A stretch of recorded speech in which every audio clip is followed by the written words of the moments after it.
Muy buenas noches y feliz sábado. El sábado es un día especial. Los pastores trabajamos más los sábados que cualquier día, pero es trabajo sagrado, es permitido por Dios. Los sacerdotes en el santuario ofrecían el doble de la cantidad de sacrificios los sábados que cualquier otro día, pero es un trabajo dedicado única y exclusivamente al Señor. Ustedes ven en la pantalla la dirección de nuestra página web. Algunos me han estado preguntando cómo se pueden comunicar con nuestro ministerio. Ahí tienen la dirección electrónica de nuestro ministerio. Allí pueden conseguir artículos, pueden conseguir catálogo, pueden conseguir muchas otras cosas de beneficio espiritual. Quiero expresar mi gratitud al pastor Jiménez por hacerle el esfuerzo de venir. Yo sé que él estaba pastoreando esta iglesia hasta hace como un mes. Yo estuve en comunicación con él mientras era pastor y lamentablemente pues fue trasladado y no pudimos trabajar juntos, pero gracias, pastor, por venir. También al hermano Boyano por todo el trabajo y su equipo, todo el trabajo que han hecho para que esta actividad se pueda realizar. Estaba hablando con el hermano Erwin hoy y me estaba explicando todo lo que fue necesario hacer para que este lugar estuviera en condiciones óptimas para tener esta actividad. Mucha planificación, mucho trabajo por muchas semanas, si no meses, para que esta actividad pudiese ser como Dios quiere que sea. Así que una palabra de gratitud no cae mal para todos los que trabajaron para organizar este evento tan importante durante esta semana. Ahora sí quiero pedirles que inclinen sus rostros conmigo y vamos a tener una oración al Señor. Padre Celestial, una vez más nos acercamos a tu trono esta noche, agradeciéndote por las horas sagradas de tu día sábado. Qué maravilloso es poder tomar un día completo para descansar y cambiar nuestro enfoque de todo lo nuestro a lo tuyo. Pedimos, Padre, que esta noche al abrir tu santo libro, la Biblia, que tu Espíritu Santo se manifieste en este lugar. Te ruego, Señor, que nos ayudes a concentrarnos. Tenemos competencia al lado, pero pedimos que tu Santo Espíritu prevalezca y que podamos enfocarnos y podamos concentrarnos en tu mensaje e ignorar los otros sonidos, pues lo que vamos a hablar es muy importante. Nos encomendamos, Señor, en tus manos, agradeciéndote por tu compañía, porque te lo pedimos en el nombre de Jesús. Amén. Amén. Apocalipsis, el capítulo 13 y el versículo 11 menciona otra bestia que se levanta de la tierra. Es una bestia muy interesante, esta bestia de Apocalipsis 13 y el versículo 11.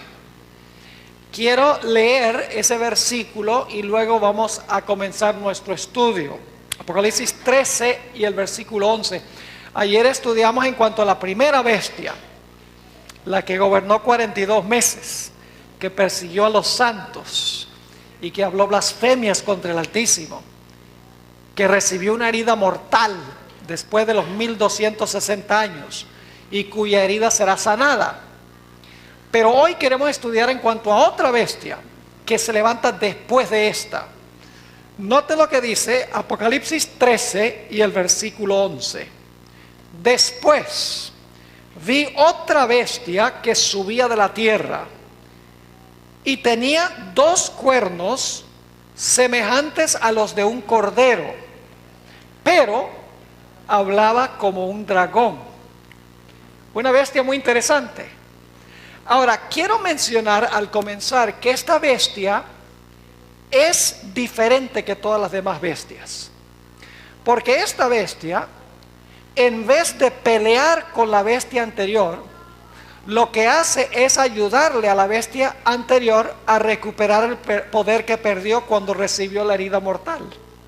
Ahora ustedes leen, por ejemplo, Daniel 7 y van a encontrar que el león fue devorado por el oso fue devorado por el leopardo fue devorado por el dragón. Es decir, cada poder que se levantó acabó con el poder anterior. Pero esta bestia es diferente, porque esta bestia se levanta para ayudar a la bestia anterior a recuperar su poder. Ahora, quiero que noten que esta bestia que se levanta de la tierra, todo lo que hace, lo hace para apoyar y ayudar a la primera bestia. Por ejemplo, dice que manda a todos a adorar a la primera bestia. Dice que hace una imagen de la primera bestia. Dice que impone bajo pena de muerte la marca de la primera bestia. Es decir, todo lo que hace, lo hace para apoyar la primera bestia, no para destruir a la primera bestia, sino para ayudarla a recuperar su poder.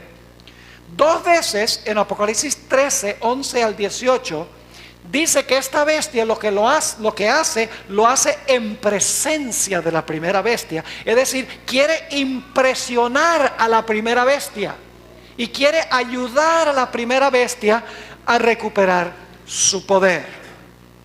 Ahora, esta bestia es un tanto extraña también, no solamente porque todo lo que hace lo hace con referencia a la primera bestia, para ayudar a la primera bestia a recuperar su poder, para que se sane de su herida mortal, sino que esta bestia tiene una doble personalidad.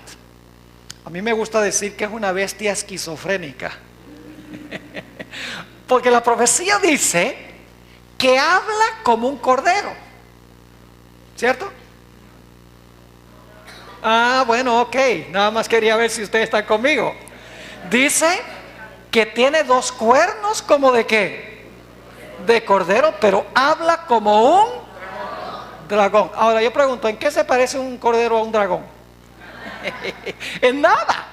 Y sin embargo tenemos una misma bestia que tiene dos cuernos como de cordero, pero habla como un dragón. Es decir, es una bestia contradictoria. Es una bestia que profesa una cosa, pero su conducta es otra. Eso es un detalle supremamente importante en cuanto a esta bestia específicamente. Ahora, quiero que noten algo interesante. No dice aquí que esta bestia tiene dos cuernos como de cordero y se le quiebran los cuernos y entonces empieza a hablar como un dragón. No, no dice eso. No dice, desaparece la característica de cordero, se rompen los cuernos y luego después empieza a hablar como un dragón. Dice que mientras tiene los cuernos del cordero, al mismo tiempo habla como un dragón. Es decir, es una bestia, es un poder contradictorio que al mismo tiempo profesa una cosa, pero al mismo tiempo vive contrario a lo que profesa. Ahora, para entender ¿qué representa esta bestia? Necesitamos repasar un poco lo que hemos estudiado hasta ahora. Y lo voy a hacer rápidamente. Voy a tomar Daniel 7 y Apocalipsis 13 como nuestra base. En Daniel 7 y en Apocalipsis 13 tenemos un león. ¿Qué representa el león?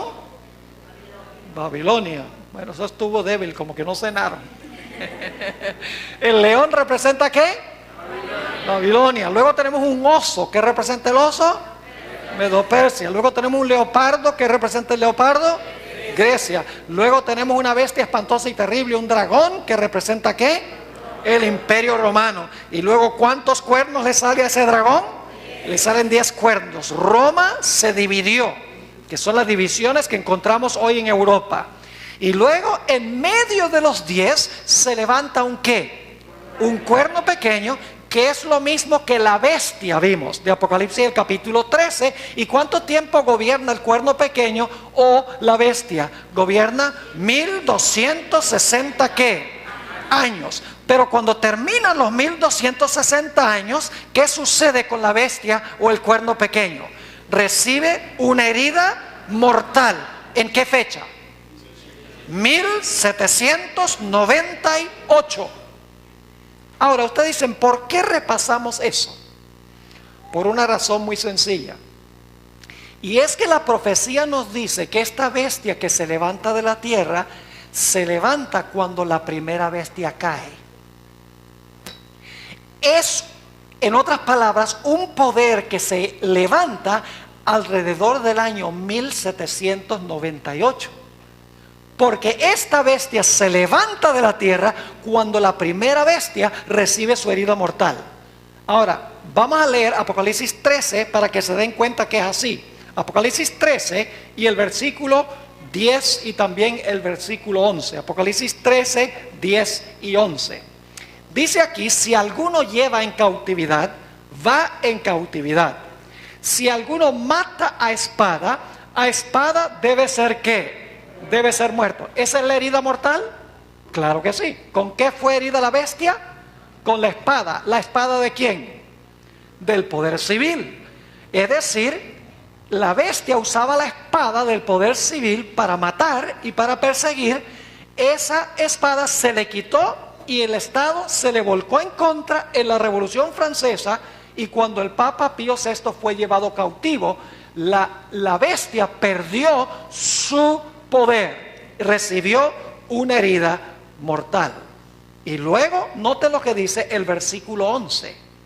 Después de decir, el que lleva en cautividad, va en cautividad, si alguno mata a espada debe ser muerto, dice, aquí está la paciencia y la fe de los santos, y luego, ¿cuál es la siguiente palabra? Después. ¿Qué significa la palabra después?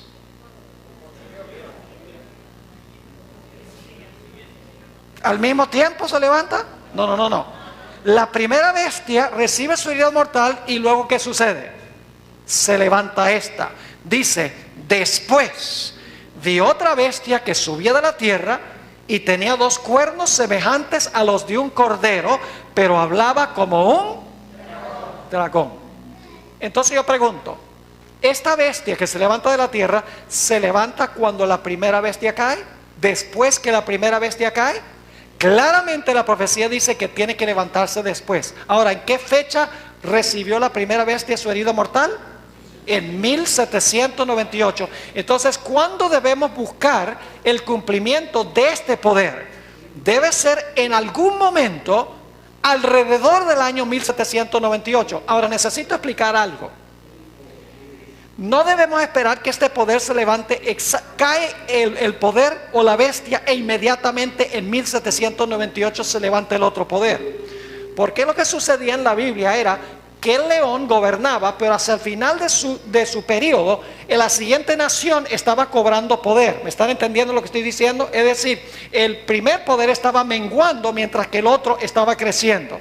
Y entonces llegó el momento en que la segunda nación destruía a la primera nación. Es decir, debemos buscar una nación que cuando la bestia está decayendo en poder, esa otra bestia está aumentando en poder. No significa que surge por primera vez en 1798. ¿Están entendiendo lo que estoy diciendo? Es un dato muy importante. Ahora, ¿qué representa esta bestia? Le voy a dar varias características. Generalmente yo presento este tema en 2 partes. Pero no tenemos tiempo para presentar la otra parte, así que nada más les voy a mencionar rápidamente las características que identifican qué representa este poder. En primer lugar, sabemos que se levanta alrededor del año 1798, está ascendiendo al poder cuando la primera bestia va a recibir su herida mortal. En segundo lugar, la primera bestia se levanta del mar. Ustedes pueden leer eso en Apocalipsis 13. La primera bestia se levanta del mar. Es más, todas las bestias de Daniel 7 se levantaron del mar. Interesante. Pero esta bestia se levanta ¿de dónde? De la tierra. Significa que esta bestia tiene que levantarse en otro lugar. ¿Me están entendiendo lo que estoy diciendo? Porque si se levantara del mar, significa que se está levantando a donde se están levantando las otras bestias o los otros poderes. Es decir, debemos buscar un poder que se levanta en otro sitio que no es Asia ni Europa. Y ustedes dicen, ¿por qué no Asia ni Europa? Escuchen bien, el león era un poder asiático, el oso era un poder asiático, mientras que el leopardo es un poder europeo y el dragón es un poder europeo. Es decir, como esas bestias se levantan del mar, significa que no puede levantarse la bestia de la tierra ni en Asia ni ¿dónde? Ni en Europa, porque entonces se diría que se levantó también ¿de dónde? Que se levantó también del mar. Es decir, tiene que levantarse en otro sitio diferente. Y fíjense lo que es interesante. Cuando ustedes miran la secuencia de las bestias de Daniel 7, ustedes van a encontrar que el león está bien al oriente de Asia. Los medos y los persas están más hacia el occidente. Grecia está más hacia el occidente. Y Roma está aún más hacia el occidente. Es decir, la profecía se está moviendo de oriente a occidente. Entonces, ¿a dónde esperaríamos encontrar el cumplimiento de este poder? Al occidente de Europa. Ahora yo pregunto, ¿qué nación está al oeste de Europa? Tienen que cruzar el océano Atlántico. Pero la nación que está al oeste de Europa no es más ni menos que los Estados Unidos de América. Se levantó en un lugar distinto, en un lugar diferente. Ahora, otra característica interesante es la expresión que se usa en el versículo 11 que dice, después vi otra bestia que subía de la tierra. Esa palabra subía se usa, por ejemplo, en Mateo 13 y el versículo 7, en la parábola del sembrador, donde habla de una planta que está recién retoñando. ¿Recuerdan la semilla que cayó entre pedregales y dice que retoñó? Es decir, que la palabra subía aquí indica que cuando la primera bestia cae, esta nación está en su infancia, está recién subiendo, está recién retoñando en esa fecha, no ha alcanzado el apogeo de su poder.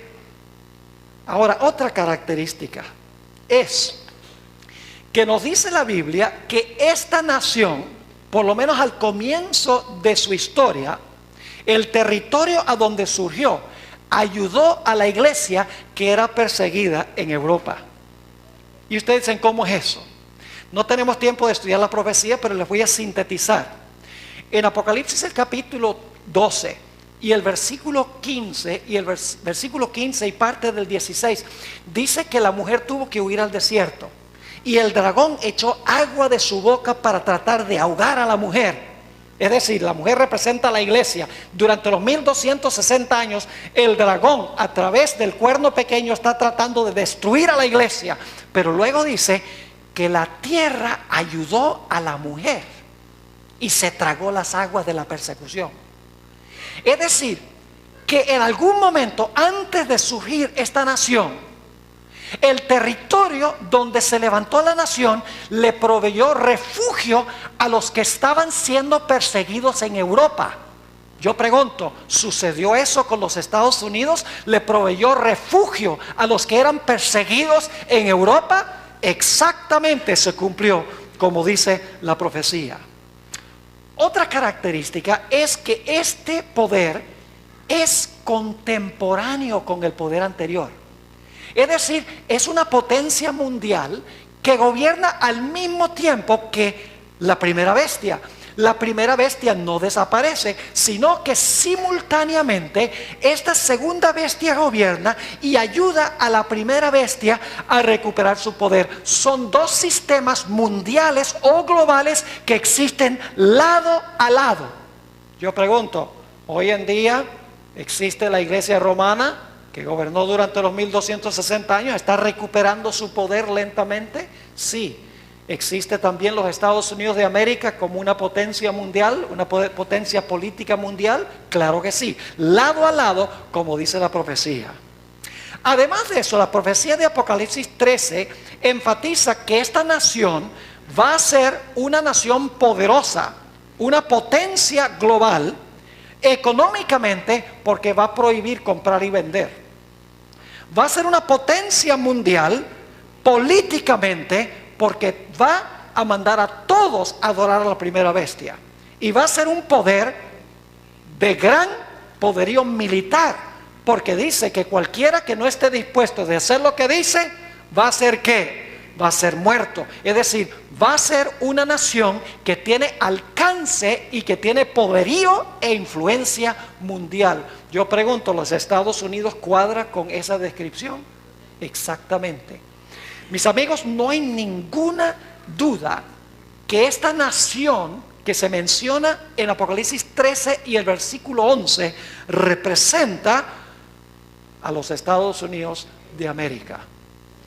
Ahora, yo quisiera analizar un poco más esta característica contradictoria que tiene esta bestia. En primer lugar, queremos preguntarnos, ¿qué representa una bestia en las profecías? Una nación, ¿verdad que sí? ¿El león representa una nación? ¿El oso representa una nación?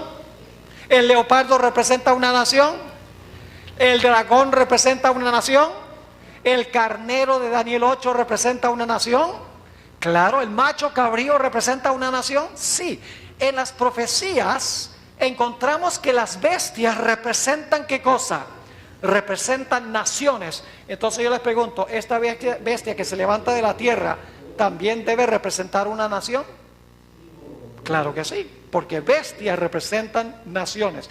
Debemos buscar una nación que se estaba levantando alrededor del año 1798, en un lugar diferente que Asia y Europa, una nación de poderío e influencia global, una nación que le proveyó refugio a los que estaban siendo perseguidos en Europa al comienzo de su historia.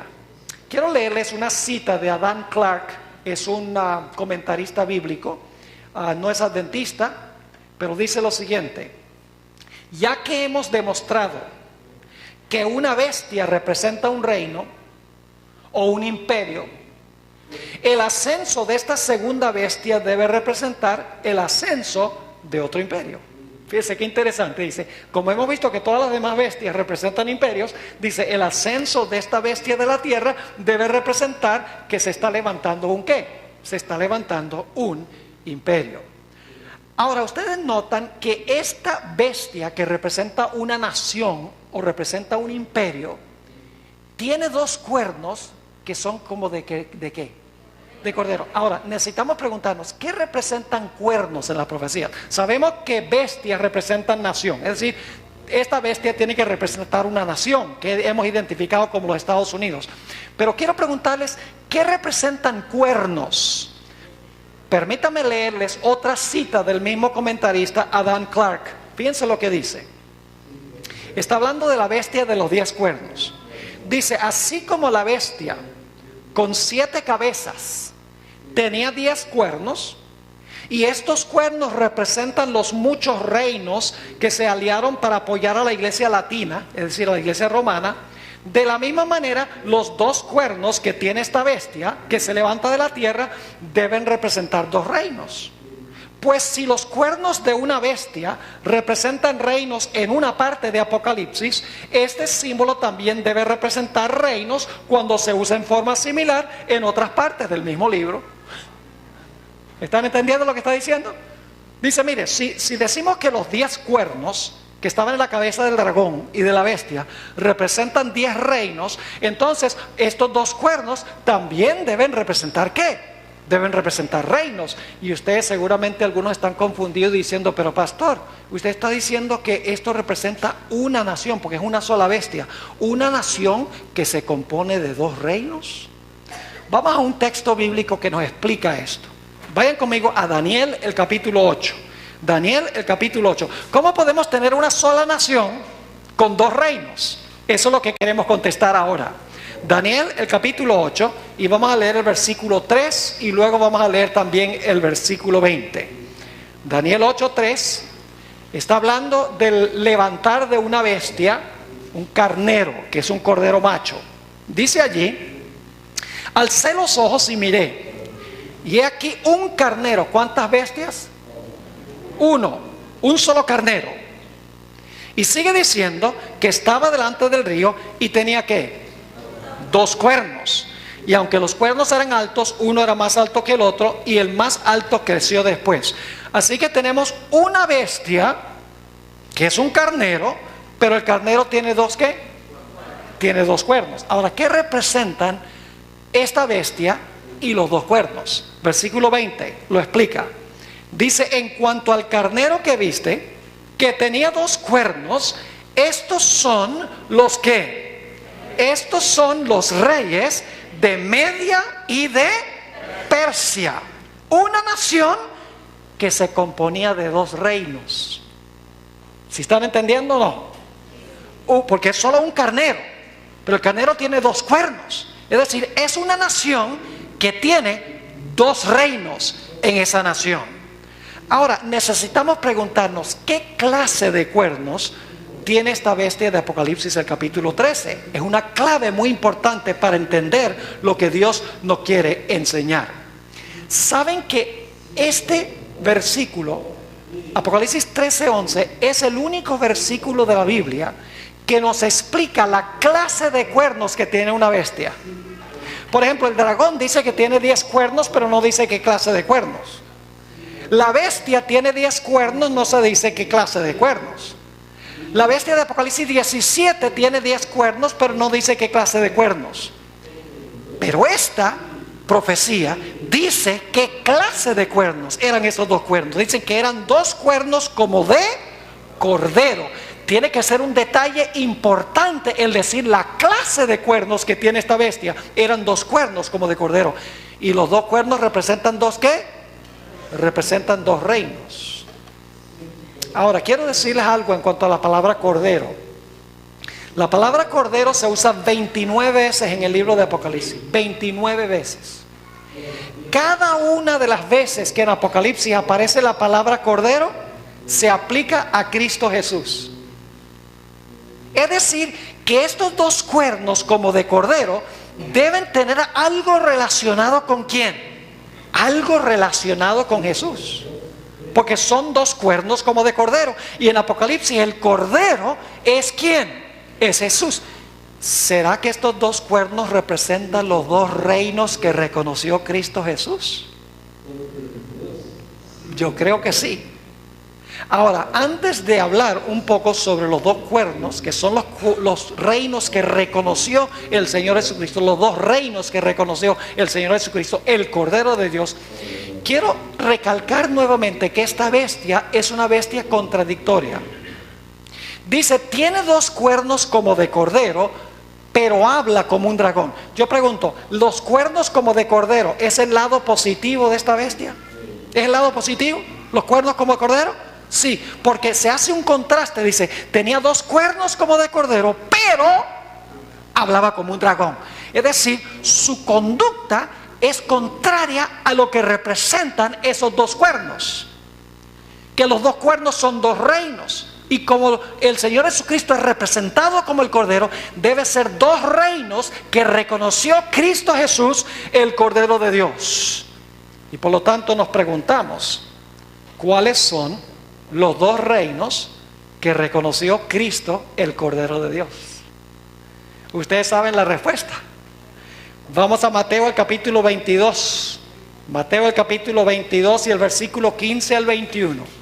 Esos dos cuernos como de cordero son dos reinos que reconoció Cristo, el Cordero de Dios, que quita el pecado del mundo. Si sabemos cuáles son los dos reinos que reconoció Jesús, vamos a poder interpretar esta profecía. Mateo 22, lo hemos leído antes, pero vamos a leerlo de nuevo, versículo 15 al 21. Entonces se fueron los fariseos y consultaron cómo sorprenderle en alguna palabra. Y le enviaron los discípulos de ellos con los herodianos diciendo, Maestro, sabemos que eres amante de la verdad y que enseñas con verdad el camino de Dios y que no te cuidas de nadie porque no miras la apariencia de los hombres. Eran unos hipócritas. No creían nada de lo que estaban diciendo. Sigue diciendo, dinos pues, ¿qué te parece? ¿Es lícito dar tributo a César o no? Pero Jesús, conociendo la malicia de ellos, les dijo, porque fíjense, si Jesús decía que sí había que pagar impuestos, se hubiera echado a los judíos encima, porque no querían pagar impuestos. Si decía que no, se echa a los romanos encima, porque los romanos exigían que se pagaran impuestos. Es decir, los tenían entre la espada y la pared.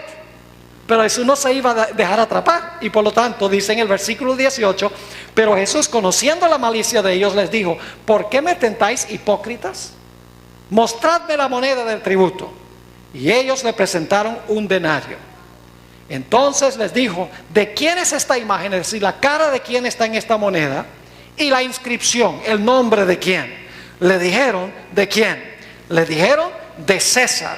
Y les dijo, dad pues a César lo que es de César y a Dios lo que es de Dios. ¿Cuántos reinos reconoció Jesús? Dos. ¿Cómo llamaríamos el reino de Dios? ¿Qué nombre tiene? La iglesia. ¿Y cuál sería el reino de César? El poder civil, el Estado. ¿Cuántos reinos reconoció Jesús? Dos. ¿Juntos o separados?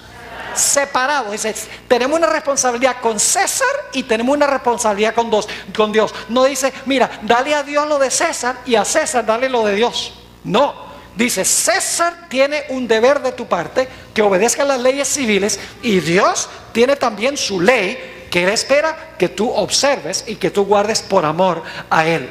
Es decir, los dos reinos que reconoció Jesús, el Cordero de Dios, son la iglesia y ¿qué? La iglesia y el Estado.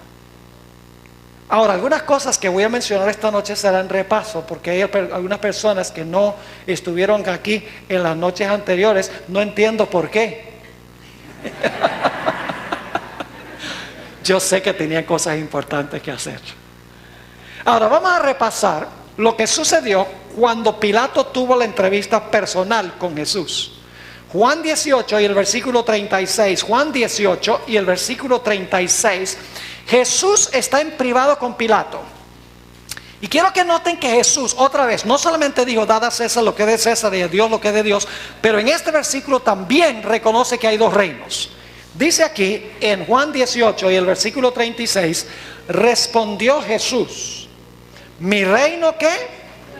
Mi reino no es de este mundo. ¿Cuántos reinos reconoció Jesús? Fíjense que usa la palabra reino, la palabra reino. ¿Los cuernos representan qué? Reino. ¿Tiene Jesús un reino? ¿El mundo tiene un reino? Lo dice Jesús. Dice, mi reino no es de este mundo. Si mi reino fuera de este mundo, mis servidores pelearían. ¿Pelearían con qué?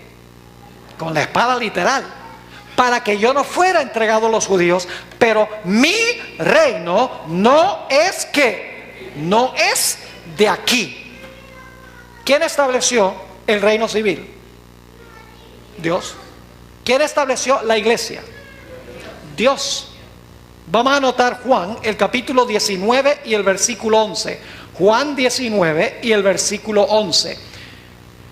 El Señor Jesucristo está aquí con Pilato y Pilato le dice, tú no sabes que si yo quiero yo te puedo soltar. Yo tengo la autoridad para soltarte.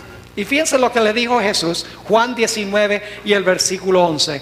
Respondió Jesús, ninguna autoridad tendrías contra mí si no te fuese ¿qué? Si no te fuese dada de arriba. Yo pregunto, ¿el reino civil fue reconocido por Jesús como establecido por Dios? Sí. ¿La iglesia fue reconocida por Dios como establecida por Él? Claro que sí. Los dos cuernos representan los dos reinos que reconoció Cristo Jesús, el Cordero de Dios. La iglesia y el Estado, no juntos, sino separados. Eso representan los dos cuernos que tiene esta bestia, que tiene cuernos como cordero, pero que habla como un dragón. Ahora, el Sanedrín judío, que era la iglesia de la época de Jesús. ¿Recuerdan que era la iglesia de la época de Jesús? El Sanedrín judío le hizo una inquisición a Jesús. ¿Recuerdan que estudiamos esto hace 2 noches? Le hicieron una inquisición a Jesús y lo inculparon de herejía. Después de la inquisición, ¿a dónde lo llevaron?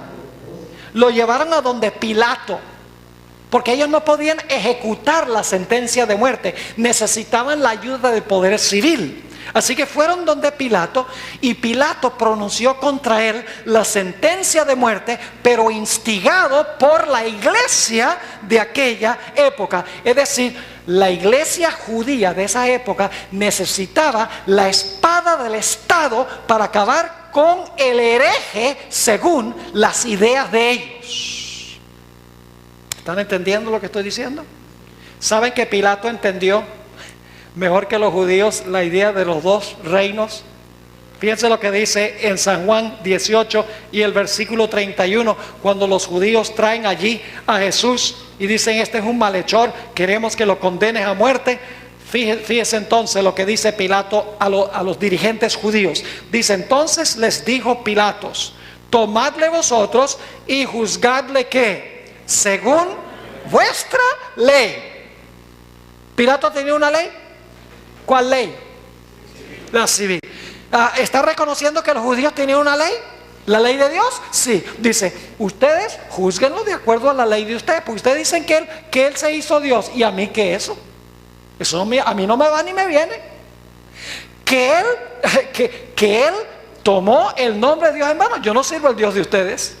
Y que quebrantó el sábado. Ese no es mi día. Nosotros veneramos el domingo. Es decir, Pilato dice: la ley de ustedes, de la iglesia, no tiene nada que ver con la ley mía. ¿Cuántos reinos está reconociendo Pilato? Está reconociendo 2 reinos, los mismos 2 reinos que reconoció Jesús cuando dijo: mi reino no es ¿qué? Mi reino no es de este mundo. Pero los judíos querían acabar con Jesús y no se dieron por vencidos. Dice en Juan 18 y el versículo 36, los judíos le dijeron: a nosotros no nos está permitido ¿qué? No nos está permitido dar muerte a nadie. Pero para poderlo matar necesitaban la espada del poder civil. Necesitaban mezclar la iglesia con el Estado. Por eso fue importante estudiar los eventos finales de Jesús. Porque esa historia se repitió durante las edades oscuras. Durante la Edad Media se repitió esa historia del Señor Jesucristo. Ahora en Juan 19:12 nos dice que Pilato condenó a la muerte a un hombre inocente. El Estado, escuchen, el Estado, el poder civil, condenó a muerte a un hombre que 3 veces él dijo que era inocente. ¿Y por qué lo hizo? Por salvar su posición política. Fíjense lo que dice Juan 19 y el versículo 12. Dice: desde entonces procuraba Pilatos ¿qué? Soltarle. Es decir, el poder civil, ¿qué quería hacer? Yo pregunto, ¿el enemigo primordial de Jesús era el poder civil? Al final de la historia, ¿son los poderes civiles los que realmente son los que están enemistados con el pueblo de Dios? No.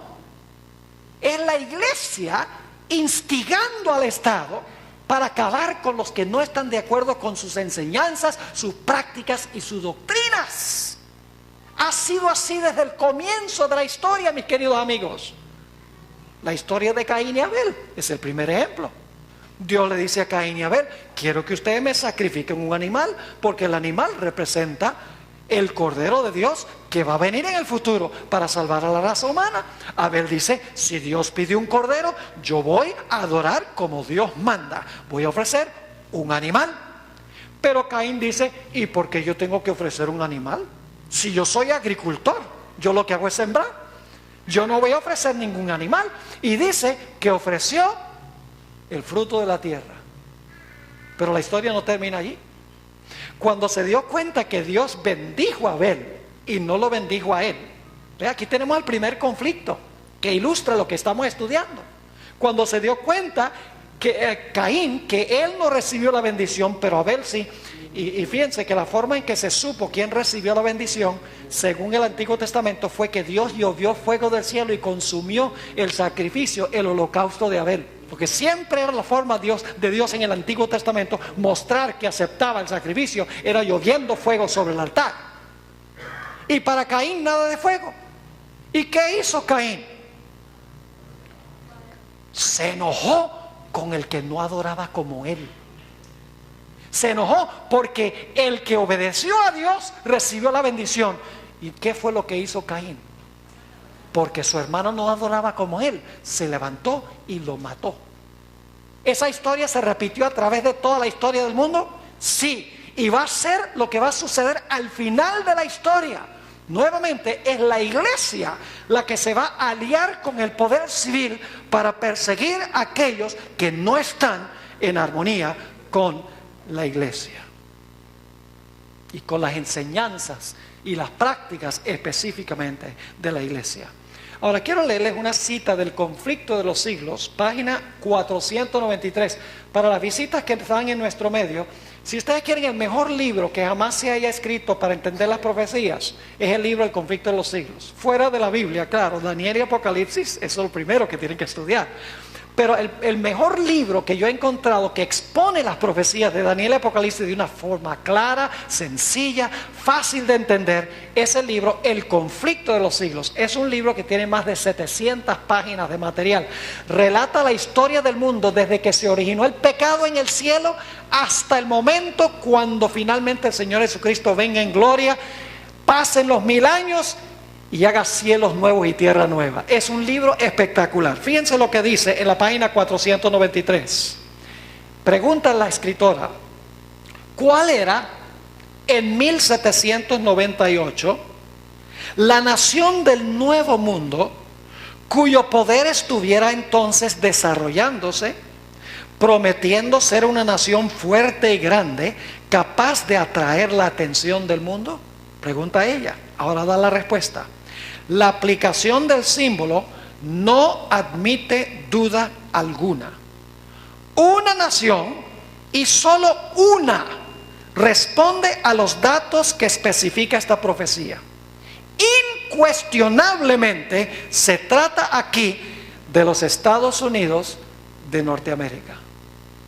Ahora, para que podamos entender plenamente este asunto de la bestia que se levanta de la tierra y tiene 2 cuernos como de cordero, que son los 2 reinos que reconoció Cristo, el Cordero de Dios, significa el poder civil y el poder religioso, no juntos sino separados en la misma nación.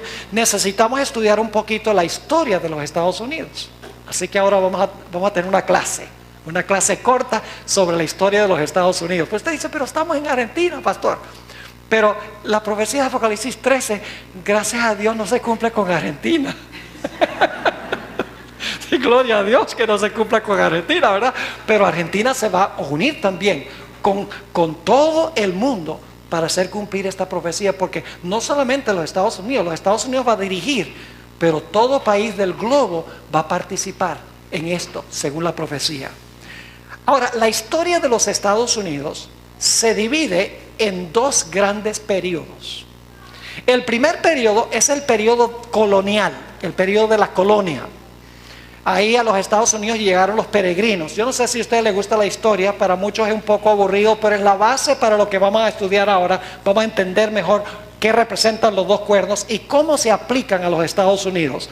La época colonial cubre desde el año 1620, cuando llegaron los peregrinos a los Estados Unidos, hasta el año 1776, cuando se firmó el Acta de la Independencia de los Estados Unidos. Es decir, la época colonial no existía en realidad los Estados Unidos. Existía en realidad el territorio de los Estados Unidos. Había 13 colonias de inmigrantes que habían venido de Europa, pero no existía la nación, porque no habían declarado su independencia de Inglaterra y no tenían constitución ni tampoco tenían documentos fundadores del país. Así que, aunque decimos que esta es una etapa de la historia de los Estados Unidos, en realidad los Estados Unidos como nación todavía no existía. El periodo constitucional de los Estados Unidos es desde 1776, cuando se firmó la Declaración de Independencia, hasta que termine la historia de los Estados Unidos. Esa es la época constitucional. Ahora los Estados Unidos está en su época constitucional. Ahora escuchen bien. Los padres constitucionales de los Estados Unidos, hombres como Thomas Jefferson. ¿Han oído hablar de Thomas Jefferson? Thomas Jefferson, Juan Adams, George Washington, Jaime Madison, Benjamin Franklin. Los fundadores constitucionales de la nación de los Estados Unidos sabían y conocían muy bien 3 cosas. En primer lugar, conocían la historia de Europa durante la Edad Media. Escribieron mucho en cuanto a la represión que había en Europa durante los 1260 años. Conocían al derecho y al revés lo que había pasado durante los 1260 años cuando la iglesia se unió con el Estado. Conocían esa historia. En segundo lugar, conocían la historia de la época de la colonia en los Estados Unidos. Conocían muy bien la historia de la época colonial de los Estados Unidos. Y en tercer lugar, sabemos que ellos conocían muy bien también sus Biblias. Saben que los padres constitucionales de los Estados Unidos, muchos de ellos no creían en la Biblia, pero la conocían muy bien y la leían y la estudiaban. Sabemos que Jefferson, por ejemplo, estudiaba mucho la Sagrada Escritura. Ahora, quiero ampliar estos 3 puntos que sabían los padres constitucionales de los Estados Unidos. En primer lugar, vamos a hablar de la historia de Europa durante los 1260 años. Los padres constitucionales conocían esta historia. Y es más, ¿saben lo que es interesante? Los 1260 años terminan en 1798. Sabe que los documentos que fundaron a los Estados Unidos como nación se ratificaron inmediatamente antes del año 1798. La Declaración de Independencia se hizo en 1776. La Constitución se ratificó en 1787. Y en 1791 se adoptaron las primeras 10 enmiendas a la Constitución, que se conoce como el Acta de Derechos de los Ciudadanos de los Estados Unidos. Así que en realidad estos 3 documentos que fundaron los Estados Unidos como nación se ratificaron en un corto tiempo antes de 1798, cuando la primera bestia recibió su herida mortal. Los padres constitucionales conocían muy bien la historia de la iglesia en Europa durante los 1260 años. Conocían muy bien lo que había pasado con el santo oficio de la Inquisición, porque escriben mucho en cuanto a la Inquisición los padres constitucionales de los Estados Unidos. Dicho sea de paso, era un oficio y era una Inquisición, pero de santo no tenía nada. Santo oficio de la Inquisición. Conocían muy bien la historia de un hombre llamado Juan Hus, que era de Bohemia, de lo que es hoy Praga, Checoslovaquia, lo que antes era Checoslovaquia.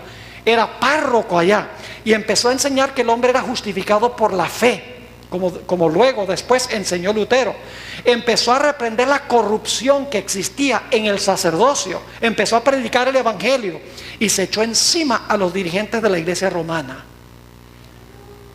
El Papa le garantizó que si él iba de Praga a Constanza, en el sur de Alemania, que le iba a dar un salvoconducto, es decir, podía ir hasta Constanza, donde iban a examinar sus enseñanzas, y luego el Papa le garantizó, y el emperador también le garantizó, que iba a poder regresar sano y salvo otra vez a su hogar.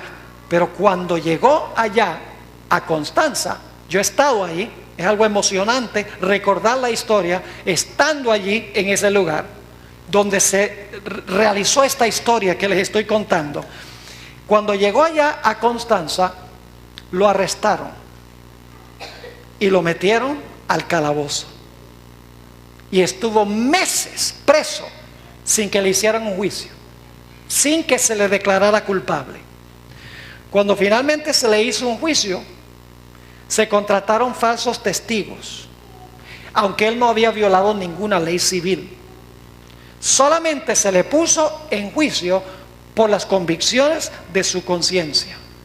Fue llevado a un juicio religioso primero, ante los dirigentes de la iglesia, los líderes de la iglesia.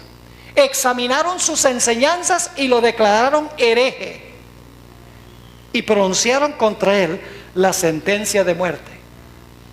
Pero la iglesia no podía ejecutar la sentencia de muerte sin que el emperador lo autorizara. Y el emperador, que se llamaba Sigismundo, había garantizado que Hus iba a poder regresar otra vez a Praga sano y salvo. Le dio un salvoconducto. Pero por influencia de la iglesia, el emperador quebrantó su palabra.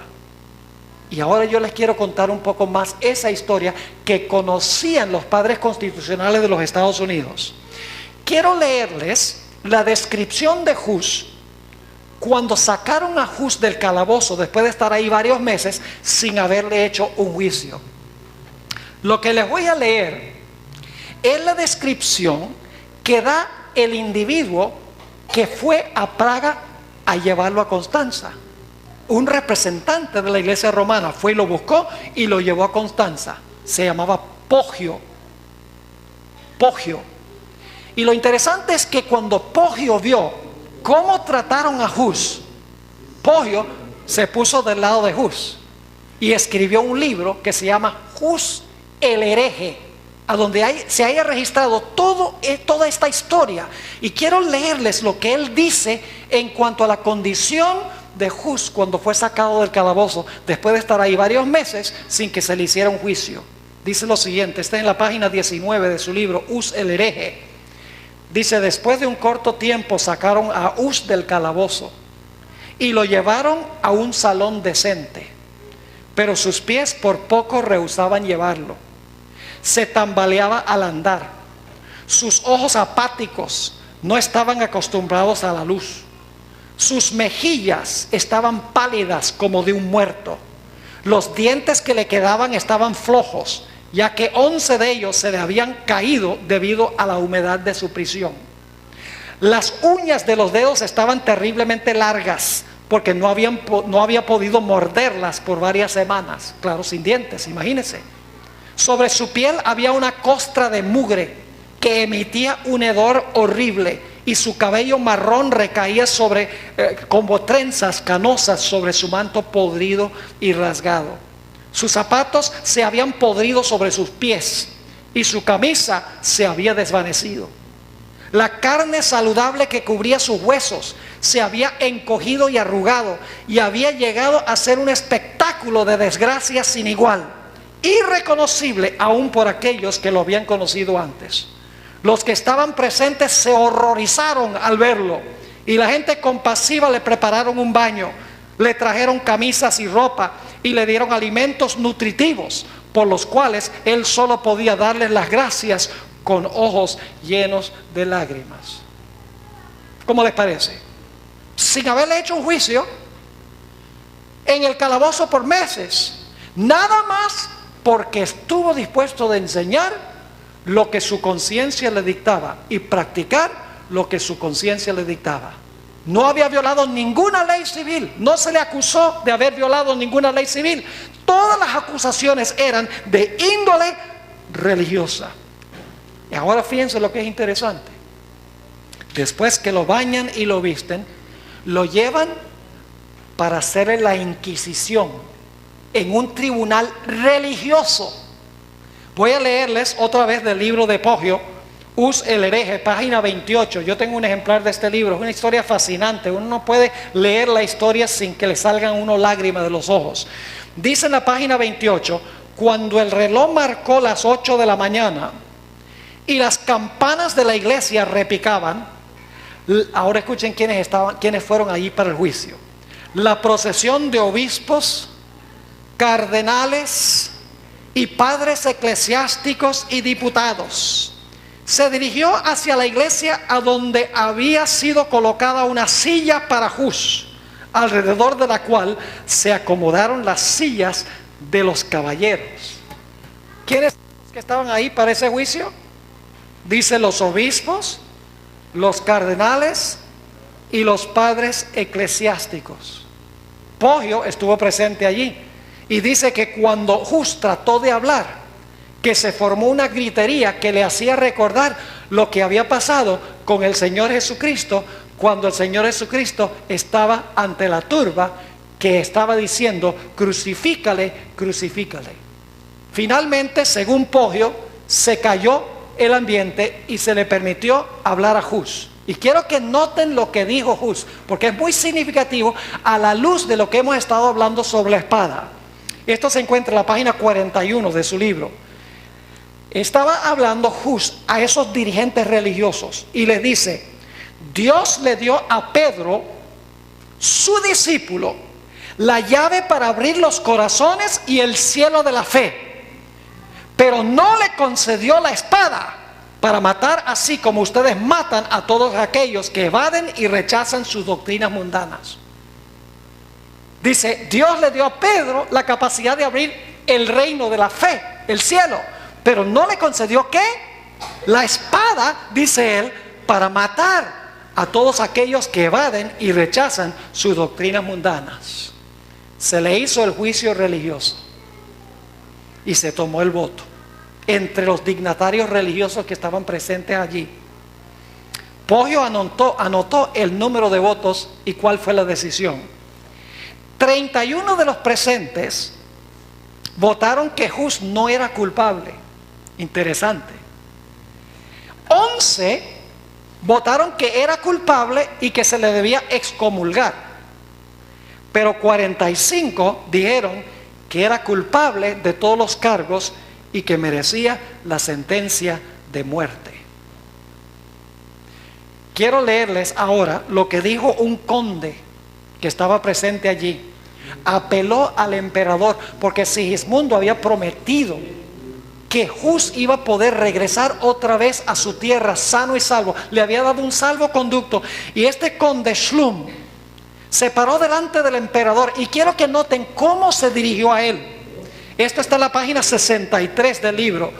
Dice, fíjense cómo lo llama. Le dice al emperador: César, desiste de estas acciones. ¿Está llamando al emperador qué? César. Y luego le dice: César, César, no escribas tu nombre con sangre. Ahora escuchen. Pero los oídos del emperador, que ya estaban sordos, fueron cerrados aún más por los cardenales, los obispos y los sacerdotes, que se agruparon a su alrededor, besaron el borde de sus mantos y alabaron su nombre. En el acto, el emperador tomó en su mano la pluma y escribió su nombre. ¿Cómo les parece? ¿Qué fue lo que llevó a la muerte a Hus? Por instigación de la iglesia, del Estado, murió este hombre por las convicciones de su conciencia. Oye, yo quiero preguntarles, ¿en qué difiere esto de lo que pasó con Jesús? En nada. No difiere absolutamente nada.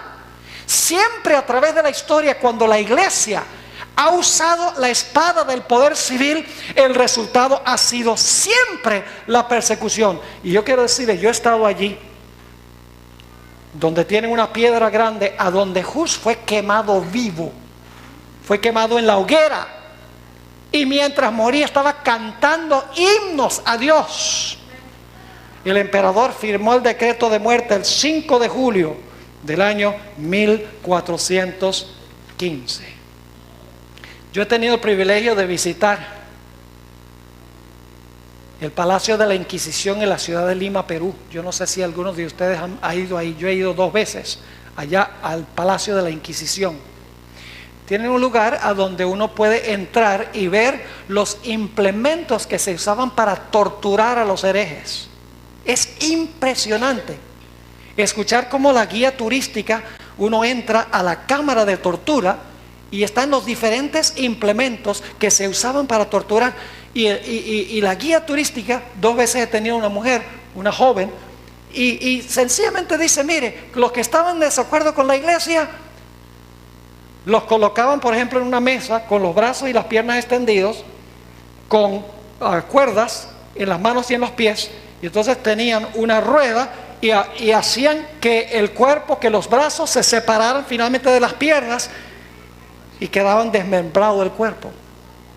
Tenían un implemento a donde amarraban las manos detrás del individuo y entonces lo levantaban en alto con una cuerda, y entonces lo que hacían era soltar de repente la cuerda, y antes de que la cuerda llegara al suelo, paraban la cuerda. Le rompía completamente los brazos y los hombros. Todo eso lo contaba. Y admitía que la iglesia había hecho eso durante el periodo de la Inquisición. La iglesia usando la tortura y entregando a la gente al poder civil, para que el poder civil exterminara a los que tenían una conciencia diferente a lo que creía y lo que practicaba la iglesia de aquella época. Los padres constitucionales de los Estados Unidos conocían esta historia muy bien, pero también conocían la historia de la época colonial en los Estados Unidos. Permítame decirle algunas cosas en cuanto a la época colonial. Los que vinieron de Inglaterra a los Estados Unidos y que llegaron en 1620, los peregrinos, ellos eran puritanos. Puritanos significa que eran miembros de la iglesia anglicana, la iglesia de Inglaterra, pero la iglesia de Inglaterra se había corrompido. Entonces ellos se habían separado de la iglesia de Inglaterra, eran anglicanos, pero querían purificar a la iglesia, por eso se les llama puritanos. Y cuando ellos llegaron a la colonia, ellos vinieron porque estaban tratando de escapar de la represión religiosa. Pero cuando llegaron a la colonia, se volvieron ellos los opresores. Es decir, se les olvidó la razón por la cual ellos habían venido a los Estados Unidos huyendo de la persecución. ¿Y saben algo interesante? En la época de la colonia, los que no eran miembros de la iglesia establecida de los puritanos, gente como los ateos, los judíos, los bautistas y los cuáqueros, no le daban los mismos derechos civiles que tenían a las personas que pertenecían a la iglesia de aquella época. Les menciono algunos ejemplos. En algunas de las colonias había leyes dominicales, es decir, se exigía que la gente asistiera a la iglesia el domingo, por ley civil. Los que no asistían a la iglesia, primero le ponían una multa. Si la persona insistía en continuar siendo rebelde, le confiscaban los bienes. Si todavía insistía en no ir a la iglesia el domingo, como exigía la iglesia, los echaban en prisión. Y en 3 de las colonias había en los libros una sentencia de muerte para aquellas personas que no asistieran a la iglesia los domingos. En la época colonial de los Estados Unidos, también cualquier persona que no pertenecía a la iglesia establecida de la colonia no podía servir en ningún puesto del gobierno civil. Es decir, para usted pertenecer a algún puesto en el gobierno civil, tenía que ser miembro de la iglesia establecida. Si usted no era de otra iglesia, usted no podía ocupar ninguna posición en el gobierno. Además de eso, en la colonia, el Estado le pagaba a los ministros, el Estado le pagaba a los pastores. Ahora imagínense ustedes un sistema a donde el Estado, el poder civil, le está pagando a los ministros, donde el Estado dice, tú no puedes servir en el gobierno, al menos que pertenezcas a la iglesia establecida, en un lugar a donde dice, si tú no vas a la iglesia el domingo, finalmente te podemos matar. Era una mezcla de ¿qué? Era una mezcla de la iglesia con el Estado en la época colonial, y los padres fundadores constitucionales de los Estados Unidos conocían lo que había pasado durante la época de la colonia. Quiero leerles un par de citas del Conflicto de los Siglos. Saben que Elena White nació solo 27 años después de la herida mortal,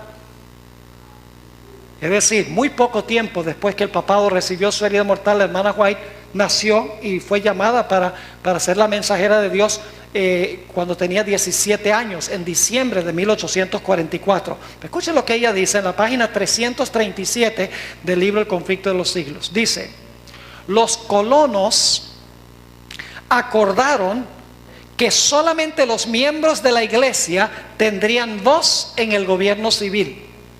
Se estableció una especie de iglesia estatal en la cual todos debían contribuir para el sostén del ministerio. Es decir, la gente pagaba impuestos para que el gobierno le pagara a los pastores. Oye, no está mala la idea, no es en broma. Todos tendrían que diezmar. Ahora, dice, se estableció una especie de iglesia estatal en la cual todos debían contribuir para el sostén del ministerio. Y escuchen, y los magistrados tenían amplios poderes para suprimir la herejía.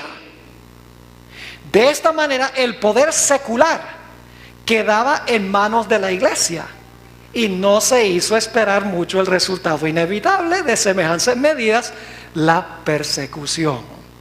En la página 337 también dice, y sin embargo, aunque eran honrados, los peregrinos que vinieron, aunque eran honrados y temerosos de Dios, los peregrinos no comprendieron el gran principio de la libertad religiosa, y aquella libertad por cuya consecución se impusieron tantos sacrificios, no estuvieron dispuestos de concederla a otros. Es decir, lucharon y sacrificaron para venir a buscar libertad, y cuando llegaron le quitaron la libertad a todos los que no estaban de acuerdo con ellos. No habían entendido bien el principio de la separación de iglesia y Estado, la separación de la iglesia del poder civil. Les doy un ejemplo. Hubo un hombre que vino de Inglaterra, no con los peregrinos, pero vino en el año 1629. Y en 1629, cuando llegó, tenía mucha capacidad, lo colocaron como pastor de una de las iglesias principales allí en la colonia de la Bahía de Massachusetts, que es un estado de los Estados Unidos. El nombre de él, Roger Williams, o Rogelio Williams.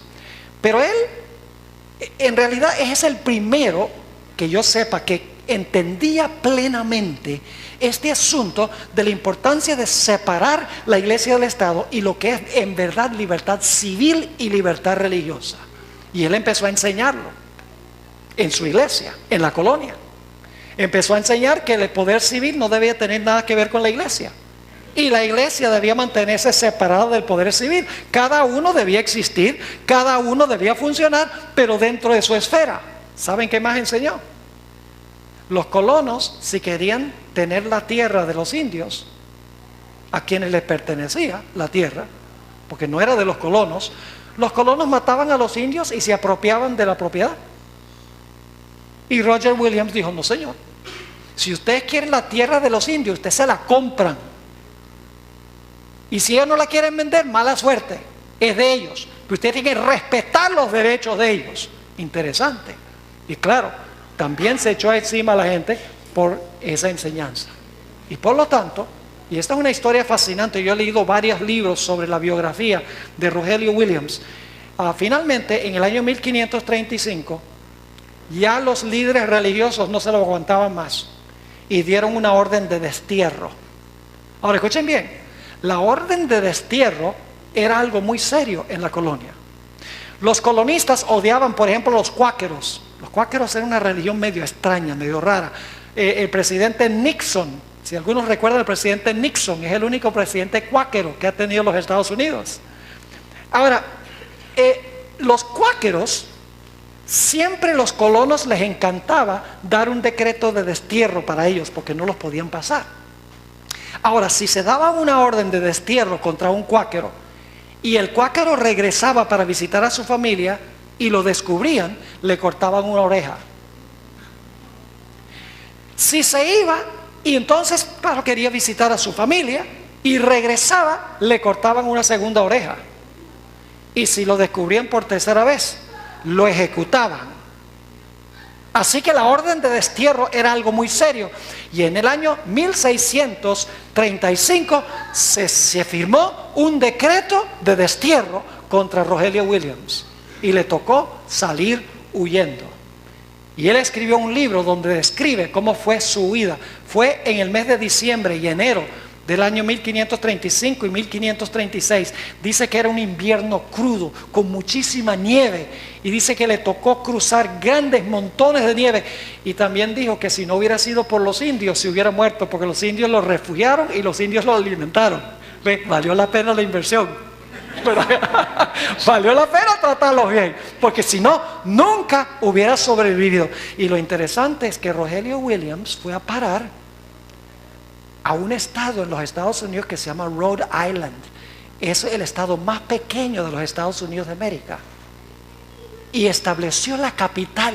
La capital se llama Providencia, Providence, porque él creía que Dios providencialmente lo había enviado allá. Y Rogelio Williams ahora estableció la colonia de Rhode Island, una de las colonias, y mandó a decir: aquí en esta colonia cualquiera que quiera venir puede venir. Solo dos condiciones. Número uno, tiene que trabajar duramente, y número dos, tiene que obedecer las leyes civiles.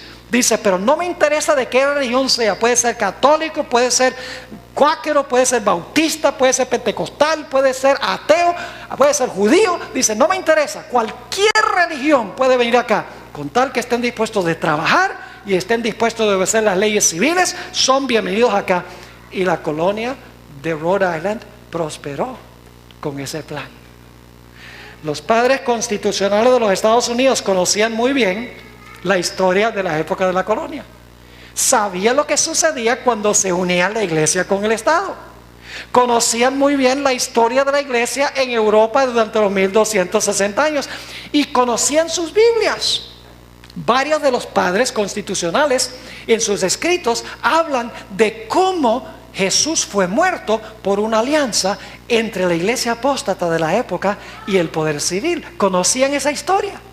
Y por lo tanto los padres constitucionales dijeron, nosotros vamos a establecer en este país un sistema de gobierno distinto a ese gobierno que existió durante la Edad Media, vinculando a la iglesia con el Estado, distinto a la época de la colonia y distinto al sistema que el judaísmo usó para finalmente llevar a la muerte al Señor Jesucristo. Y por eso, en la Declaración de Independencia de los Estados Unidos, ratificada en 1776, dijeron que todos los hombres son creados iguales y tienen ciertos derechos inalienables. Inalienables significa que son derechos que Dios da, que nadie les puede quitar. ¿Y cuáles eran esos derechos? Que dice la Declaración de Independencia, dice, todos los hombres son creados iguales y tienen ciertos derechos inalienables, entre los cuales están el derecho a la vida, la libertad y la búsqueda de la felicidad. Y en 1787 se ratificó la Constitución de los Estados Unidos. El principio básico de la Constitución es un gobierno del pueblo, para el pueblo y por el pueblo. Es decir, un gobierno manejado por el pueblo mismo, no de arriba hacia abajo, sino de abajo hacia arriba. En 1791 se firmó el Acta de Derechos, se llama Bill of Rights en inglés.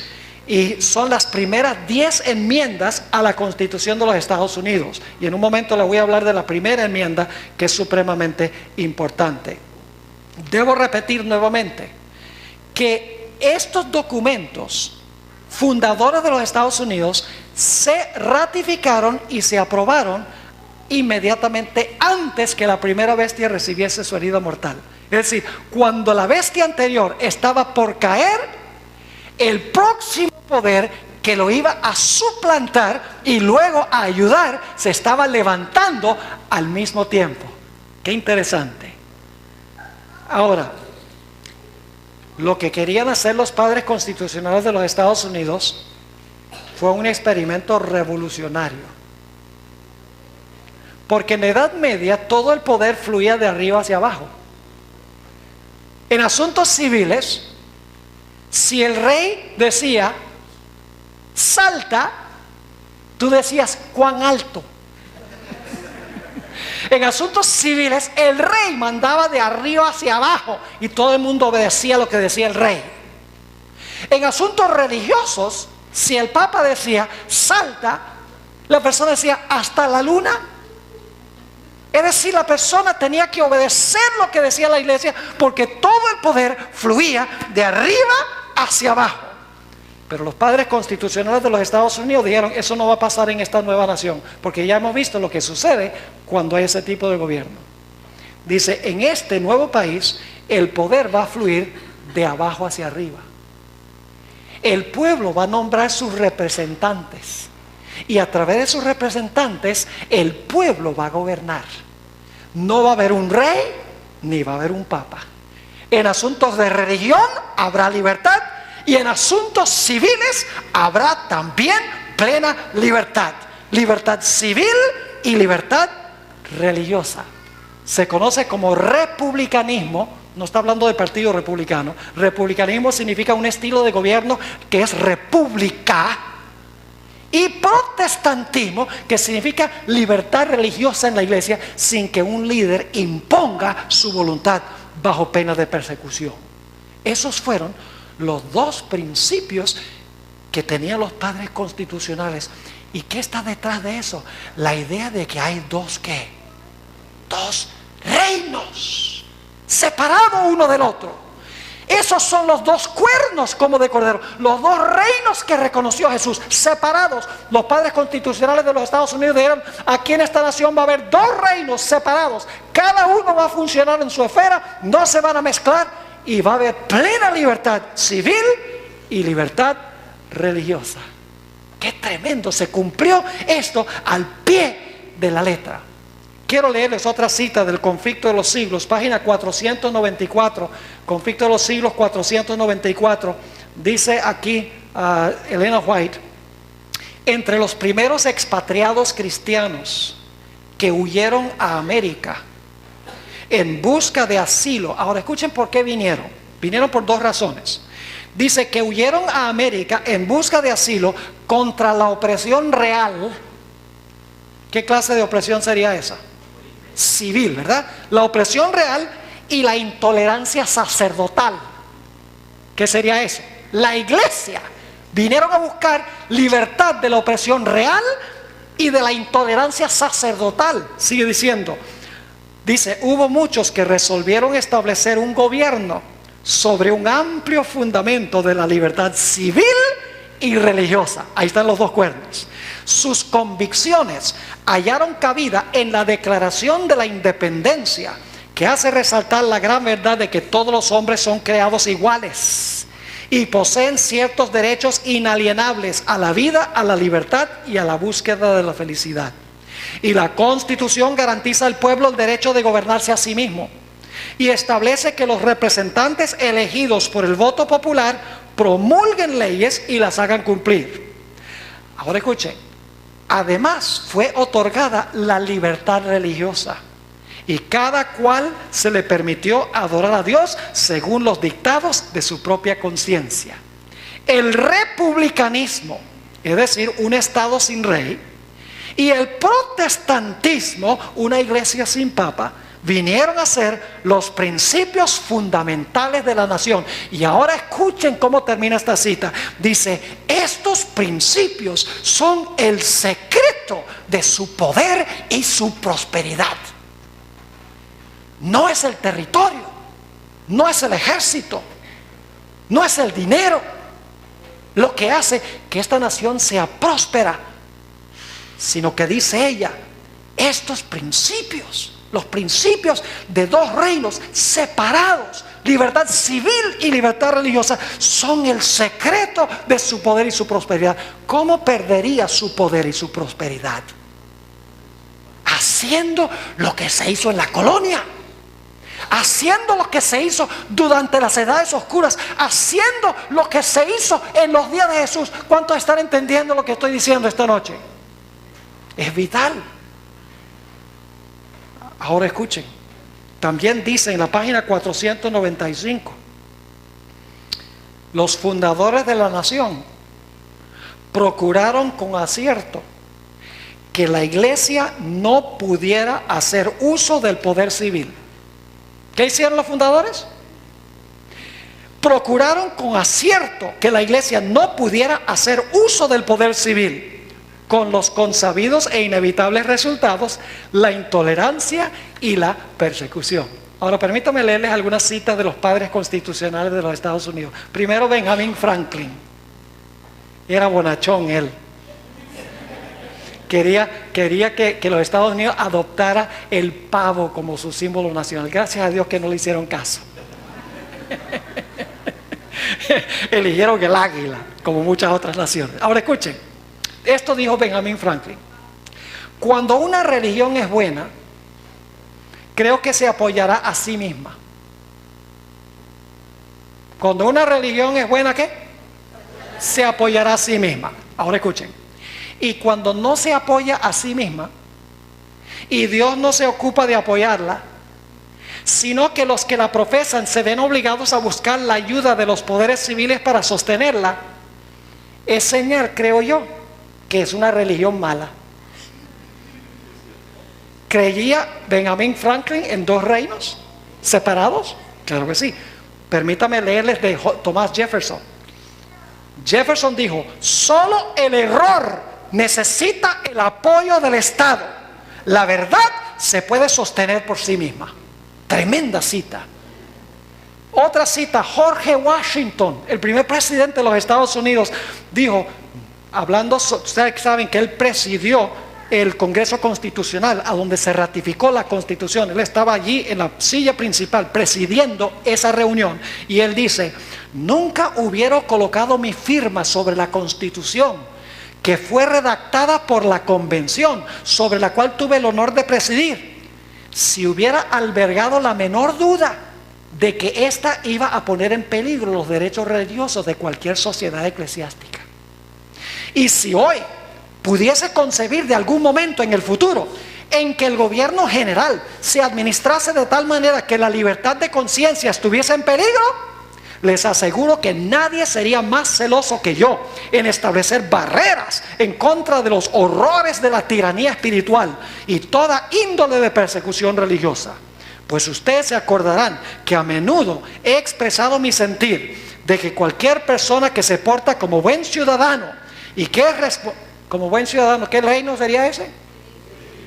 Como buen ciudadano y que es responsable solo ante Dios por sus opiniones religiosas, debe ser protegido al adorar a Dios de acuerdo a los dictados de su propia conciencia. ¿Cuántos reinos reconoció George Washington? ¿Cuántos reconoció Jefferson? ¿Cuántos reconoció Franklin? 2. Son los 2 cuernos. La historia lo comprueba contundentemente. Ahora, como es viernes en la noche y esta noche es vigilia. No, yo sé que no es vigilia. ¿Me dejan terminar? Es fascinante esta historia, ¿verdad que sí? Es importante conocer la historia, pues la historia cumple la profecía. ¿Cómo usted va a estudiar la profecía sin la historia? La historia comprueba que la profecía se cumplió. Ahora, déjenme hablar sobre la primera enmienda a la Constitución de los Estados Unidos. Cuando se ratificó la Constitución, los padres constitucionales se dieron cuenta que habían muchas cosas que la Constitución, muchos derechos que no eran protegidos por la Constitución. Por lo tanto, redactaron 10 enmiendas a la Constitución para garantizar ciertos derechos que no tenía la Constitución. La primera enmienda a la Constitución de los Estados Unidos, que fue redactada y ratificada en 1791, es particularmente la enmienda más importante porque ahí están los 2 cuernos. Ahora escuchen lo que dice la primera enmienda a la Constitución. El Congreso. Yo pregunto, ¿cuántos ramos de gobierno tiene Argentina? ¿Cuántos ramos de gobierno tienen? 3, ¿verdad que sí? El Ejecutivo, el Legislativo y el Judicial. Yo pregunto, ¿cuál de los ramos es responsable de redactar las leyes? El Legislativo, exactamente, el Congreso. ¿Correcto? ¿Así es en Argentina? Así es en los Estados Unidos. Ahora fíjense, la primera enmienda dice: el Congreso no hará ninguna ley que tenga que ver con establecer religión. Note que no dice que no hará ninguna ley que establezca una iglesia o una religión. Dice religión. El Congreso de los Estados Unidos no puede hacer ninguna ley religiosa. Claro, al menos que una persona, nada más porque usted cree que tiene derecho de practicar su religión y dice, bueno, mi religión cree que debo sacrificar niños. Y al Poder Civil dice, no. Tú tienes libertad religiosa, pero no me violes mi código civil. La libertad religiosa termina a donde tú violas los derechos civiles de otras personas. ¿Me están entendiendo lo que estoy diciendo? Ahora, escuchen. Dice, el Congreso no hará ninguna ley. ¿Qué significa la palabra ninguna? Ninguna, exactamente. No hará ninguna ley que tenga que ver con establecer religión. Ahora escuchen, ni que prohíba el libre ejercicio de ella. Déjame explicar lo que quiere decir eso. El Congreso no puede hacer ninguna ley que establezca alguna observancia religiosa, ni puede prohibir que usted practique su religión. Es decir, el Congreso no puede hacer una ley que dice, tú tienes que adorar así o tú no puedes adorar así. No puede establecer religión, ni puede prohibir que tú practiques tu religión. La Constitución de los Estados Unidos. El Congreso no puede hacer ninguna ley religiosa, porque es infringir la separación de iglesia del Estado. Ahora, lo interesante es que no solamente la primera enmienda prohíbe al Congreso hacer una ley que establezca religión o que prohíbe el libre ejercicio de la religión, sino que la primera enmienda también garantiza derechos civiles. Ahí están los dos cuernos, porque la primera enmienda termina diciendo: ni que coarte la libertad de expresión, ni la libertad de la prensa, o de derecho que tiene el pueblo de reunirse pacíficamente y de pedirle al gobierno que se les haga justicia. Yo pregunto, ¿son esos derechos civiles? Claro que sí. La primera enmienda a la Constitución de los Estados Unidos garantiza libertad civil y libertad religiosa.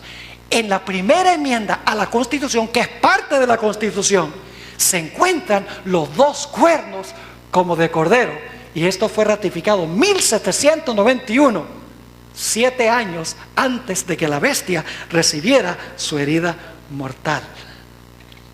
Jaime Madison, quien en realidad fue el intelecto que escribió la Constitución, se le llama el padre de la Constitución, dijo esto: no veo ni una sombra de bien en que el gobierno federal se entrometa con la religión.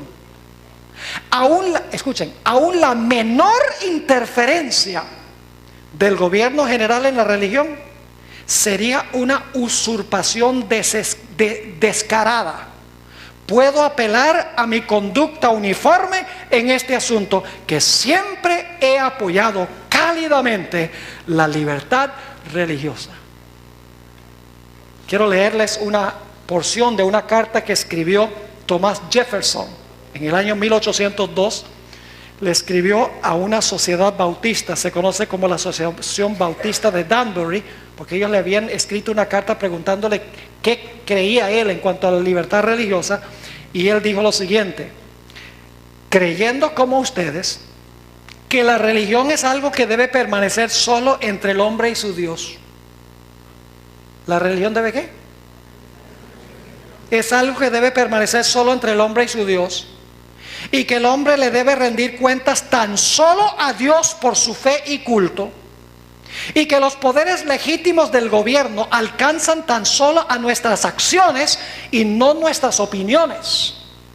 Yo contemplo con soberana reverencia el acta de todo el pueblo americano, que declara que la legislatura no debe redactar ninguna ley que tenga que ver con el establecimiento de religión, ni que prohíba el libre ejercicio de ella, edificando así, ahora escuchen bien, edificando así un muro de separación entre la iglesia y el Estado.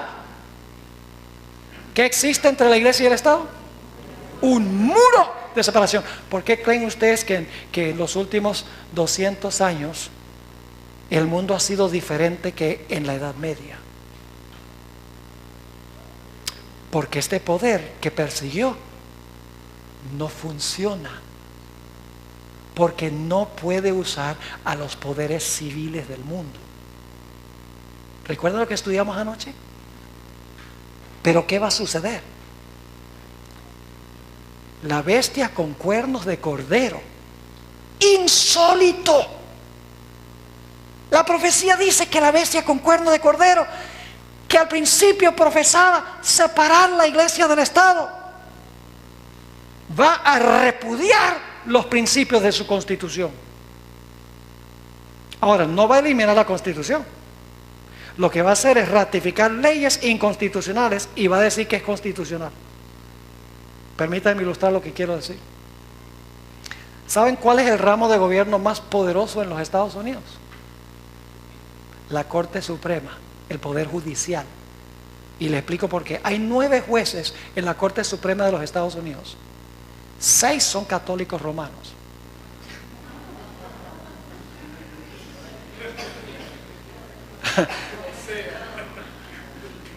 Eso dice algo, ¿verdad que sí? 6 son, y no digo que son gente mala. Yo no estoy hablando mal de ellos. Lo que estoy diciendo es que a la luz de la trayectoria de esta iglesia, hay razón para estar preocupados. Ahora escuchen, ¿cuánto poder tiene la Corte Suprema de los Estados Unidos? En el año 2000 había un debate de quién había ganado la elección presidencial, George Bush o Gore. ¿Se acuerdan de eso? Algunos tal vez se acuerden, otros ya son demasiado jóvenes para acordarse de eso. Pero estaban varias semanas ahí, y los abogados de una parte llevaban a un tribunal y los otros llevaban al otro tribunal y estaban peleando, contemos los votos, etcétera. Varias semanas no se sabía quién había ganado, y lo llevaron a la Corte Suprema, y la Corte Suprema dijo: ganó George Bush, y George Bush quedó de presidente. La Corte Suprema de los Estados Unidos eligió al presidente de los Estados Unidos. Ese es el poder que tiene la Corte Suprema. El Congreso, ahora escuchen bien, el Congreso de los Estados Unidos puede hacer una ley inconstitucional, pero si la Corte Suprema dice que es constitucional, va. ¿Me están entendiendo lo que estoy diciendo? Déjenme ponerlo de una forma sencilla para que lo puedan entender. Yo pregunto, según la Constitución de los Estados Unidos, ¿sería inconstitucional una ley dominical? Que el país diga, que el Congreso haga una ley que diga: todos tienen que ir a la iglesia el domingo es el día de reposo. ¿Sería inconstitucional? Pero ¿qué pasa si la Corte Suprema dice que es constitucional? Va, porque el poder está en manos de 9 personas en la Corte Suprema de los Estados Unidos. La ley va, aun cuando es inconstitucional. Ahora podemos entender por qué dice que la bestia tiene 2 cuernos de cordero, pero habla al mismo tiempo como un dragón. No se va a eliminar la primera enmienda a la Constitución. Lo que va a suceder es que se van a hacer leyes que claramente violan la primera enmienda, pero se va a decir que son constitucionales. Va a profesar tener los 2 cuernos de cordero, pero va a hablar como un dragón. ¿Están entendiendo lo que estoy diciendo? Es decir, se va a comportar diferente que lo que dice la Constitución de los Estados Unidos. ¿Están entendiendo esta profecía? Extraordinaria. Ahora permítame mencionar 1 o 2 cosas más antes de terminar. Este asunto, ¿sabes? La primera enmienda a la Constitución de los Estados Unidos en realidad es una expresión es casi como si fuera inspirado por Dios. No digo que fue inspirado por Dios en el mismo sentido que la Biblia, pero porque tiene una base profundamente bíblica. Déjeme ilustrarlo. En el libro de Daniel tenemos 2 ilustraciones de la primera enmienda. Daniel 3 tenemos la primera ilustración. ¿Ustedes recuerdan que el rey Nabucodonosor levantó una gigantesca imagen, verdad? Y dijo: ¿todos a qué? Todos adoren la imagen. Yo pregunto, ¿Nabucodonosor estaba estableciendo religión? Sí. Estaba estableciendo una observancia religiosa, el poder civil, y dice: todo el mundo va a guardar esta ley de adoración bajo orden del poder civil. ¿Qué vino como resultado? Persecución. Había 3 jóvenes que dijeron: nosotros no. Y vino persecución, y contra ellos un decreto de muerte. Es decir, esa historia demuestra lo que sucede cuando el gobierno establece religión. Pero hay otra historia en Daniel 9 que ilustra la segunda parte de la primera enmienda. ¿Qué pasa cuando un gobierno prohíbe que usted practique su religión? La historia de Daniel 6. En Daniel 6 no se le está diciendo a la gente cómo adorar, sino que se le está diciendo: no puedes orar. ¿Me están entendiendo o no? Es un poco diferente que Daniel 3, porque en Daniel 3 el rey está estableciendo una observancia religiosa, poder civil, todos tienen que adorar así. Pero en el capítulo 6 dice: no, tú no puedes adorar a otro Dios, te está prohibiendo tu libre ejercicio de religión. ¿Qué vino como resultado de eso? Como resultado de eso vino ¿qué? Persecución. Y Daniel terminó en el foso de los leones. Si no hubiera sido por la intervención de Dios, hubiera perecido. Es una ilustración de lo que va a pasar al final de la historia. El pueblo de Dios estará bajo sentencia de muerte, pero Dios va a intervenir y no va a permitir que ninguno de sus siervos muera. Gloria a Dios por eso. Así que esas dos historias ilustran lo que pasa cuando el gobierno establece religión y cuando el gobierno prohíbe el libre ejercicio de la religión. Saben que Elena White dice que vendrá el día cuando no solamente se va a obligar a la gente que guarde el domingo, sino que se les va a prohibir que guarden el sábado.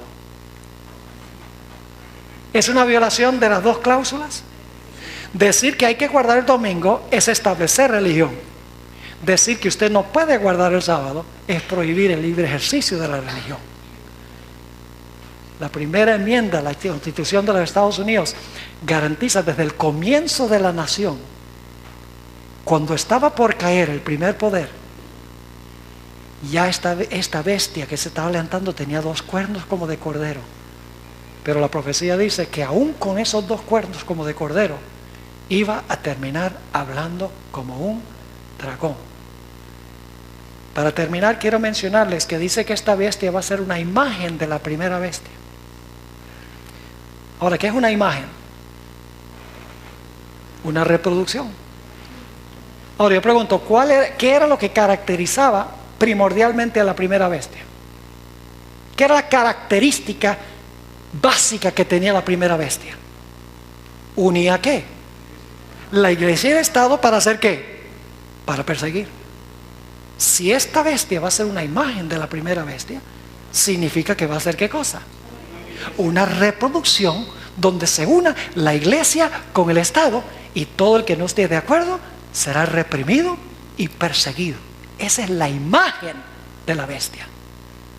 Y ustedes dicen, pastor, ¿cómo puede pasar eso en los Estados Unidos? Ya está pasando. Lamentablemente no pude presentar el tema sobre la imagen de la bestia, pero hay muchas cosas pasando ahora en los Estados Unidos. Un acercamiento entre los Estados Unidos y el papado como nunca se ha visto antes. Increíble. Uno no podría creer que los Estados Unidos iba a llegar al punto donde invitara al Papa a la Casa Blanca. Insólito. Donde el presidente de los Estados Unidos fuera al aeropuerto por primera vez, el presidente Bush, a dar la bienvenida al Papa. Nunca había pasado eso. Y mucha gente convirtiéndose al catolicismo en los Estados Unidos. Las señales indican de que esta profecía no solo se va a cumplir, sino que esta profecía está en el proceso de cumplimiento. Mis hermanos y hermanas, apreciadas visitas, ojalá yo pudiera decir algo distinto. Yo soy ciudadano de los Estados Unidos. Y la gente dice, ¿y cómo habla mal de su país? Porque yo soy más leal al país celestial. Y yo quiero decir, los Estados Unidos es el país más extraordinario y más grande que jamás se haya levantado en la historia del mundo, por los principios sobre los cuales fue edificado. Pero ha abandonado y está abandonando esos principios. Y dice Elena White que la apostasía nacional llevará a la ruina nacional. ¿Recuerden lo que dijimos? ¿Cuál es el secreto de su poder y su prosperidad? Respetar esos 2 principios. Así que mis hermanos y hermanas, mantengamos nuestros ojos abiertos. Fijémonos en lo que está pasando en el mundo y dejémosle a la gente saber, porque la gente que está en este sistema necesita saberlo. La gente necesita tomar decisiones. La Biblia dice, salid de ella, pueblo mío, para que no seáis partícipes de sus pecados y no recibáis de sus plagas. Dios manda este mensaje porque Él quiere que la gente se escape de ese sistema antes que sea demasiado tarde, como sucedió en la iglesia primitiva. Oremos. Padre, te damos gracias por tu palabra profética más segura y más permanente. Te damos gracias porque tú has revelado todas estas cosas en tu palabra, para que no vivamos en incertidumbre en cuanto al futuro, pero podamos tener confianza que como tú estuviste con tu pueblo en el pasado, en medio de la represión y la persecución, tú harás lo mismo con aquellos que son fieles a ti en estos últimos días. Te ruego, Señor, que si hay alguna persona aquí que pertenece a alguna de las iglesias que hemos mencionado, Señor, ayúdale a entender que el propósito no es criticarlos a ellos personalmente, sino para que conozcan la verdad y puedan hacer decisiones que perdurarán por la eternidad. Gracias, Padre, por habernos acompañado y gracias por escuchar nuestra oración, porque te lo pedimos en el nombre de Jesús. Amén. Amén.